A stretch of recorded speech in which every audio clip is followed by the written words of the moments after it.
नमस्कार, मैं भावना। चलिए देखते हैं झारखंड की 15 फटाफट बड़ी खबरों को।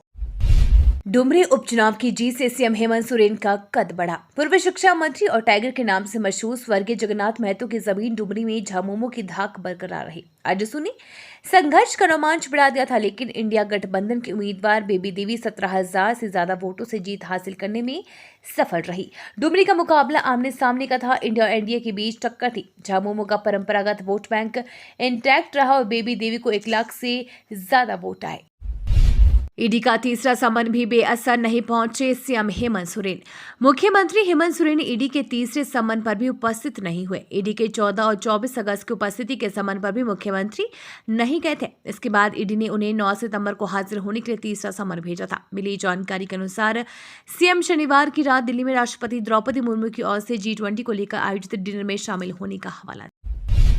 विपक्ष पर बरसे सीएम सोरेन ने कहा, जब तक वो मुझे जेल भेजेंगे तब तक झारखंड को मजबूत कर दूंगा। मुख्यमंत्री हेमंत सोरेन ने कहा कि राज्य में जब से हमारी सरकार बनी है तब से विपक्ष इसे गिराने में लगा हुआ है। संवैधानिक संस्थाओं का दुरुपयोग कर मुझे जेल भेजने की कोशिश की जा रही है। जब तक वे मुझे जेल भेजेंगे तब तक झारखंड को मजबूत कर दूंगा। मुख्यमंत्री पश्चिमी सिंहभूम के गुवा फुटबॉल मैदान में गुवा गोलीकांड के शहीदों को श्रद्धांजलि देने के बाद सभा को संबोधित कर रहे थे। मधु कोड़ा सहित 9 लोगों के केस में झारखंड हाईकोर्ट ने सीबीआई, सरकार और ईडी से मांगा जवाब।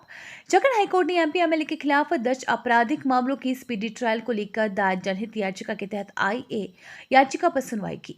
चीफ जस्टिस संजय कुमार मिश्र और जस्टिस आनंद सेन की खंडपीठ ने मामले की सुनवाई के दौरान प्रार्थी का पक्ष सुना। इसके बाद खंडपीठ ने प्रार्थी दुर्गा मुंडा की आईए याचिका में उठाए बिंदुओं पर प्रतिवादी राज्य सरकार, सीबीआई व प्रवर्तन निदेशालय को जवाब दायर करने का निर्देश दिया। भारत बनाम पाकिस्तान मैच से पहले आई जबरदस्त गुड न्यूज, अब होकर रहेगा मुकाबला। भारत और पाकिस्तान के बीच होने वाले मुकाबले को लेकर केवल इन दो देशों के ही नहीं बल्कि पूरी दुनिया के क्रिकेट फैंस इंतजार कर रहे हैं। लेकिन इस मैच पर बारिश का साया मंडरा रहा है। आज महामुकाबला खेला जाना है, लेकिन कोलंबो में बारिश का खतरा है। ऐसे में सबसे बड़ा सवाल ये है कि अगर ये मैच नहीं हो पाए तो क्या होगा। क्या दोनों टीमों को एक एक अंक दे दिया जाएगा, जैसे लीग चरण का मैच ना हो पाने के कारण दिया गया था। अब खुश कर देने वाली खबर यह है, इससे साफ हो गया है कि भारत और पाकिस्तान के बीच मैच हर हाल में होगा, चाहे आज हो या फिर कल, यानी 11 सितंबर को। सहारा निवेशकों के लिए बड़ी अपडेट। सहारा इंडिया का पैसा वापस करने के लिए भारत सरकार के सहकारिता विभाग द्वारा एक पोर्टल बनाया गया है। इस पोर्टल के माध्यम से चारों सोसाइटी के निवेशक अपना पैसा वापस पाने के लिए ऑनलाइन क्लेम फॉर्म भर सकते हैं। कई निवेशकों द्वारा क्लेम फॉर्म भर गया है, जिसमें कुछ ना कुछ कमियां गलतियां होने के कारण इनका फॉर्म रिजेक्ट कर दिया गया है। ऐसे सभी निवेशकों के लिए पोर्टल पर एक बड़ा अपडेट जारी किया गया है। इस अपडेट के मुताबिक आप अपने सहारा रिफंड फॉर्म में कैसे सुधार कर सकते हैं, ये दोबारा फॉर्म भर सकते हैं, इसकी जानकारी पोर्टल पर भी अपडेट कर दी गई है। झारखंड में सजा से मुक्त किए गए बंदियों को मिलेगा सरकारी योजनाओं का लाभ। सरकार झारखंड के विभिन्न जिलों से सजा से मुक्त किए गए कैदियों की मदद के लिए आगे आई है। सरकार ने अब ऐसे कैदियों को विभिन्न लाभप्रद योजनाओं से जोड़ने के लिए मजबूत पहल की है। इस योजना का लाभ राज्य सजा पुनरीक्षण परिषद द्वारा साल 2019 से अब तक जेलों से रिहा किए गए बंदियों को मिलेगा, जिनमें से अधिकतर सामाजिक रूप से वंचित या कम शिक्षित और निम्न आय वर्ग से हैं। ऐसे बंदियों की तादाद 430 है। इनमें बिरसा मुंडा केंद्रीय कारा होटवास से हाल ही में रिहा 53 बंदी भी शामिल है। इन सभी का पूरा डेटाबेस तैयार किया जाएगा। योजना में कई पहलुओं को शामिल किया गया है। पीएम मोदी के हाथों राम मंदिर उद्घाटन पर आया सबसे बड़ा अपडेट। सूत्रों के हवाले से बड़ी खबर है कि 22 जनवरी को राम मंदिर का उद्घाटन होगा। रामलला गर्भगृह में विराजमान होंगे। अयोध्या में चल रही बैठक में यह फैसला हुआ है। सूत्रों के मुताबिक इस कार्यक्रम में पीएम मोदी भी शामिल होंगे।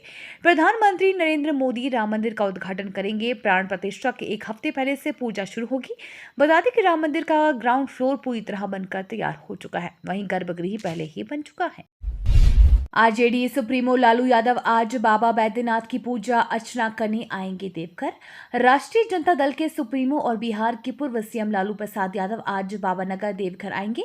जानकारी के अनुसार उनके साथ बिहार की पूर्व सीएम व उनकी पत्नी राबड़ी देवी भी होंगी। झारखंड के देवघर स्थित बाबा बैद्यनाथ धाम में पूजा पाठ के साथ साथ राजनीतिक नेताओं व कार्यकर्ताओं से भी वे मुलाकात करेंगे। इस दौरान लोकसभा विधानसभा चुनाव को लेकर विचार विमर्श भी करेंगे। लालू प्रसाद यादव के झारखंड आगमन को लेकर राज्य के नेताओं और कार्यकर्ताओं में काफी उत्साह है। डेंगू का डंक से झारखंड के 23 जिले प्रभावित, कुल 789 एक्टिव मामले। राज्य में मच्छरों का आतंक लगातार बढ़ता जा रहा है। डेंगू के मरीजों की संख्या बीते 5 दिनों में 527 से बढ़कर 789 पहुंच चुकी है। 5 दिन पूर्व 3 सितंबर से जहां महज 16 जिलों तक डेंगू का प्रसार था, अब तक ये गोड्डा को छोड़कर राज्य के 23 जिलों में फैल चुका है। डॉक्टरों के अनुसार मरीज में उत्पन्न लक्षणों के आधार पर डेंगू का इलाज किया जाता है, लेकिन मरीज की स्थिति गंभीर होने पर भी शरीर में प्लेटलेट की संख्या घटने लगती है। मरीज को प्लेटलेट चढ़ाना जरूरी हो जाता है। बेबी देवी की जीत पर सुप्रियो भट्टाचार्य बोले, विपक्ष के प्रलोभन को जनता ने नकारा। डुमरी विधानसभा उपचुनाव का रिजल्ट शुक्रवार 8 सितंबर 2023 को आ गया। इस उपचुनाव में क्षेत्र की जनता ने एक बार फिर झामुमो पर भरोसा जताया।